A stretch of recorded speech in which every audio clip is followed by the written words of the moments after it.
Honorable Member of Parliament Gideon Ochanda, Honorable Member of Parliament Makali Mulo, Head of Macroeconomics, Governance and Private Sector of the European Union, Julien Bousson, former German State Secretary and dear colleague of the Konrad Adenauer Foundation, Dr. Arne Wolf, honorable guests, ladies and gentlemen. Kenya's decentralization is among the most rapid and ambitious devolution processes going on in the world. For me, I think I will share my very little thoughts, what I call experiential knowledge, of why devolution needs to be demystified. I think from day one we got it wrong in terms of the steps we took towards the internalization of devolution in this country.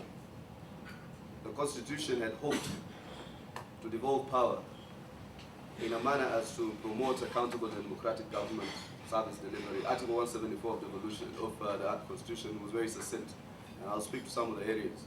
Maybe as a rejoinder to the remarks that were made by Senator, the process of getting this devolution work, I think has been very, very, very challenging.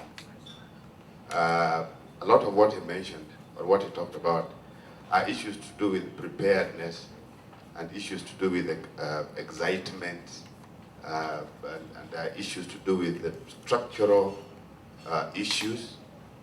And one of the main ones has been that we didn't do much in terms of building capacities of these counties to work. I'm the Member of Parliament for Kitui Central in Kitui County. And I'm actually home, like Honorable Chanda said.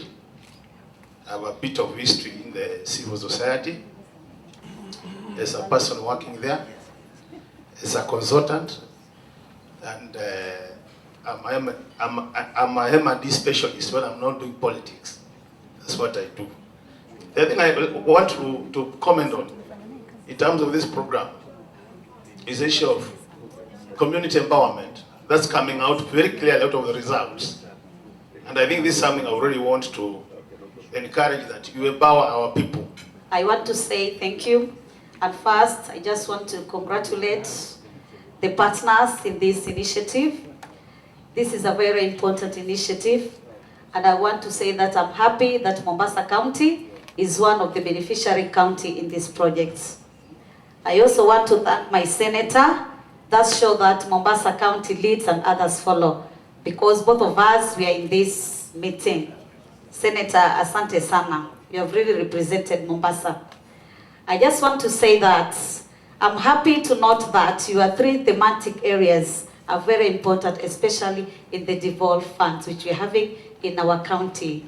Since my arrival a few weeks ago, I've heard a lot about devolution, and I'm extremely glad today to be with you on this occasion to launch a program on devolution. And the Honorable Senator said before in his speech that you shouldn't stick to the speech that's been written for you, so that's why I deviate a little in the beginning, and I'll come back to the written speech afterwards to tell you how important devolution is for the European Union, because the Union in itself is an organization that is based largely on the principle of devolution. We call it differently, decentralization, subsidiarity, but basically that's what the Union is about. We organize the level of powers where they've got the more impact on the citizens, and things are organized at different levels and are taken by politicians at different levels, but what is close to the citizen must be organized at the closest level to the citizen, and that's a principle that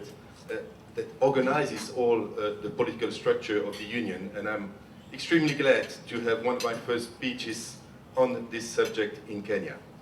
I just want to talk. I was asked to tell you some words about the history or about the German devolution, the kind of German devolution we have and in Germany. And if I like to tell you, first of all, we must see that the history of a German devolution is totally different to the history of the Kenyan devolution. Germany got this devolution in 1949 by our new constitution, and 1949 means 70 years ago, this year 70 years ago actually, the Second World War was finished, luckily was finished, and Germany was totally destroyed. And the Allied powers, especially the United States, the Soviet Union, Britain and France took over kind of governance.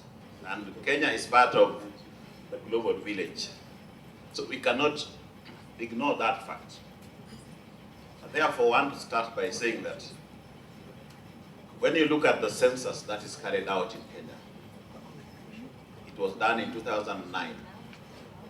The result was that only 1.4 million people are persons with disabilities, against a population of over 30 million. The World Health Organization estimates that persons with disabilities are 10 to 15% of any given population. I do not think Kenya should be an exception, such that we say we only have 1.4 million persons with disabilities in Kenya. That would be a lie, and it will create poor planning for this category of people. They will always say you are very few. But I say we are very many, we are equally many. And our population, together with our families and friends, can also elect a president.